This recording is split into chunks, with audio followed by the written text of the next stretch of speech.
আসসালামু আলাইকুম ওয়া রাহমাতুল্লাহি ওয়া বারাকাতুহু নাহমাদুহু ওয়া নুসাল্লি আলা রাসূলিহিল কারীম।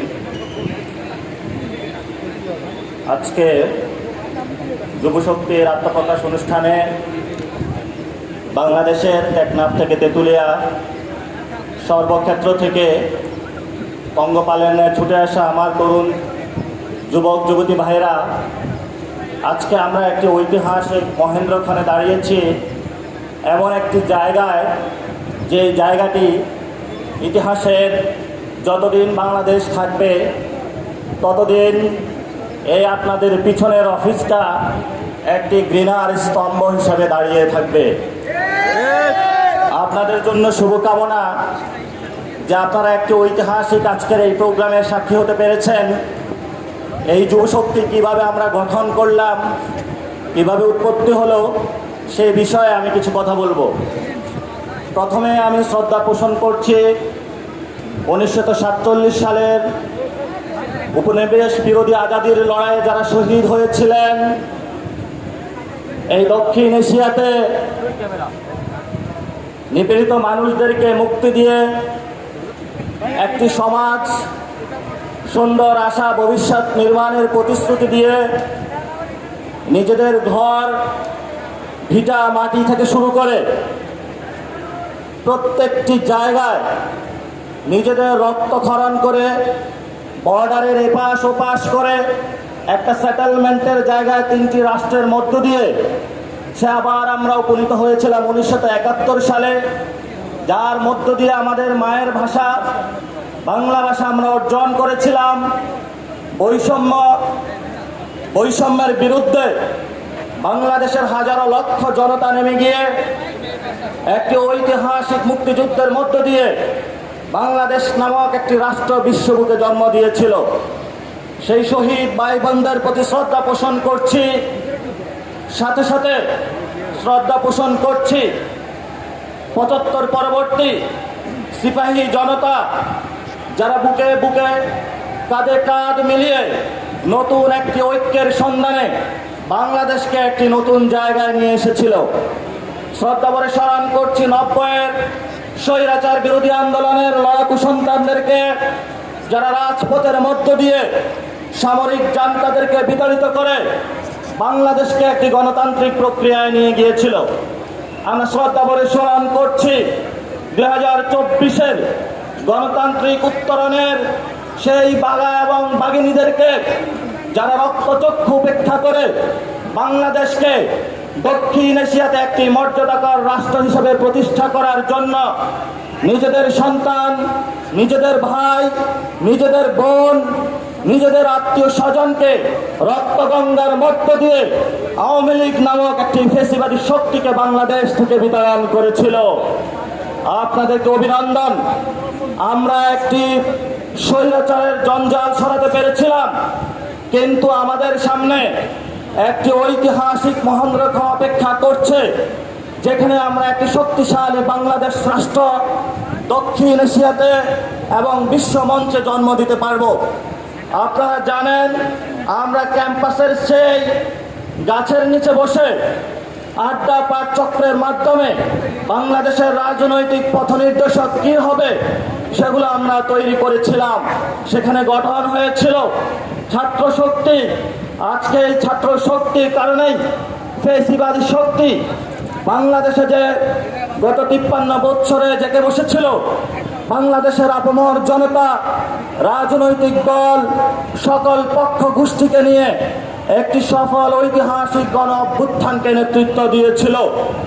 আজকে এখানে উপস্থিত আছেন সেই ছাত্র শক্তির সভাপতি, আমাদের বর্তমান জাতীয় নাগরিক পার্টির সংগ্রামী সাধারণ সম্পাদক এবং সদস্য সচিব হিসাবে যিনি অ্যাক্টিং দায়িত্ব পালন করছেন, জনাব আক্তার হোসেন। আজকে আমরা আবার একটি ঐতিহাসিক মোমেন্টে উপস্থিত হয়েছি। সে আমাদের যুব সংগঠন গঠনকল্পে, যার নামও আমরা দিয়েছি জাতীয় যুব শক্তি। আমরা ফ্যাসিবাদী ব্যবস্থার বিলোপ করতে সক্ষম এখনো হইনি। এই লড়াইটা চলমান থাকবে। তেমনিভাবে নতুন বন্দোবস্ত এবং একটি মর্যাদাকর রাষ্ট্র প্রতিষ্ঠার জন্য যে সংগ্রাম, আগামীর বাংলাদেশের শতকে শতকে এই সংগ্রামের যে ঝান্ডা এবং পতাকা যাদের নেতৃত্বে বাংলাদেশে উঠবে তারা হলো আগামীর বাংলাদেশের যুব শক্তি। আর সেই যুব শক্তির প্রাণভমরা আপনারা আজকে আমার সামনে বসে আছেন, এখানে উপস্থিত আছেন বিভিন্ন রাজনৈতিক দলের বিভিন্ন সংগ্রামী নেতৃবৃন্দ, উপস্থিত আছেন গণ অভ্যুত্থানের আমাদের মা এবং বোনেরা, যারা যদি মাঠে না আসতে গণ অভ্যুত্থান সফল হতো না। উপস্থিত আছেন তরুণ যুবরা, যাদের রক্তের উপর দিয়ে বাংলাদেশে একটি নতুন গণতান্ত্রিক প্রক্রিয়ায় প্রবেশ করেছে। আমরা গত 3 মাস জাতীয় নাগরিক পার্টি প্রকাশের পর থেকে 64 জেলায় যোগাযোগ করেছিলাম কিভাবে ঐতিহাসিক যে জরাজীর্ণ বাংলাদেশের যে যুব সংগঠনগুলো রয়েছে, ছাত্র সংগঠনগুলো রয়েছে, সেই ফেসিবাদী থেকে কায়দা থেকে বের হয়ে নতুন একটি পদ্ধতির মাধ্যমে, নতুন একটি সিস্টেমের মাধ্যমে, নতুন একটি বন্দোবস্তের মাধ্যমে কিভাবে বাংলাদেশের যে আপামর যুব গোষ্ঠী রয়েছে তাদের জন্য কাজ করা যায়, সেই জন্য সেই প্রক্রিয়া শুরু করি। আমরা 64 জেলায় ভ্রমণ করেছিলাম, 64 জেলায় কথা বলেছিলাম, আমরা 64 জেলায় ইন্টারভিউ নিয়েছিলাম, আমরা আমাদের মাইনরিটি সেকশনের সাথে কথা বলেছি, আমরা আমাদের আলেম সমাজের সাথে কথা বলেছি, আমরা আমাদের মা বোনদের সাথে কথা বলেছি, তরুণ যুবা যারা পিছিয়ে পড়া সমাজ তাদের সাথে কথা বলেছি, বিভিন্ন রাজনৈতিক দলের সাথে কথা বলেছি, সমাজের যারা সিনিয়র সিটিজেন তাদের সাথে কথা বলেছি, সমাজের যারা ছাত্র জনতা তাদের সাথে কথা বলেছি, সমাজের যারা ব্যবসায়ী তাদের সাথে কথা বলেছি। সকলের ঐক্যবদ্ধ মিলনে আমরা আপনাদের সামনে আজকে এই প্রোগ্রামে উপস্থিত হয়েছি। এই প্রোগ্রাম একটি ধারাবাহিক প্রক্রিয়ার মধ্য দিয়ে আমাদের তেমনিভাবে নারী সংগঠন আমরা কাজ করে চলছি, শ্রমিক সংগঠনের কাজ করে চলছি, আমাদের ডায়াসপোরা সেকশনের কাজ করে চলছি, ডাক্তার, আইনজীবী, বিভিন্ন পেশাজীবী সেই সংগঠন রয়েছে সেগুলোর কাজ করে চলছি। একটির পর একটি সেই গণ অভ্যুত্থানের অগ্নুৎপাত থেকে উৎপাদিত শক্তি হিসাবে আপনাদের সামনে ইনশাআল্লাহ দিনে দিনে বাংলাদেশে উদ্ভাসিত হবে। এবং আজকে প্রথম সেই উদ্ভাসিতের তালিকায় জাতীয় যুব শক্তি স্থান করে নিয়েছে। এই জন্য সবাই করতালে হাত তালে দিয়ে আমরা আমাদেরকে অভিনন্দন জানাই। কথা বেশি নয়, আজকে আমাদের জগন্নাথের ভাইয়েরা 4 দিন ধরে রাস্তায় বসে রয়েছে, আমাদেরও মন কাঁদে।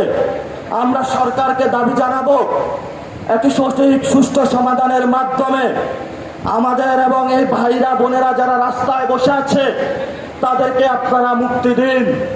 দীর্ঘদিন ধরে জগন্নাথ ভার্সিটি একটি স্বৈরতান্ত্রিক কাঠামোর মধ্য দিয়ে না তাদের শিক্ষা ব্যবস্থা উন্নীত হয়েছে, না তাদের আবাসন ব্যবস্থা। বর্তমানে যে বাংলাদেশের বিভিন্ন কলেজগুলো রয়েছে সেগুলোকে জগন্নাথ ভার্সিটি থেকে অনেকাংশ উন্নীত করা হয়েছে, কিন্তু জগন্নাথ ভার্সিটি তাদের যে ঐতিহাসিক যে লজিক্যাল দাবি আমরা সেটাকে সমর্থন করি এবং আমরা সরকারকে দাবি জানাচ্ছি যে আপনারা দ্রুত গতিতে এই সমস্যার সমাধান করুন, না হলে ছাত্র জনতার দাবির মুখে আপনাদের কি হবে সেই সিকিউরিটি আমরা দিতে পারি না। আজকে ঢাকা শহরে আমাদের মা বোনদের আরেকটি ঐতিহাসিক জমায়েত হচ্ছে, আমরা তাদের প্রতি সংহতি প্রকাশ করছি, কারণ আমাদের মা বোনদের যে ঐতিহাসিক দায় এবং দরদ রয়েছে বাংলাদেশের প্রতি তা আমরা অস্বীকার করতে পারবো না। ঐতিহাসিক সেই গণ অভ্যুত্থানের মাসে আমারও একটি সন্তান হয়েছিল।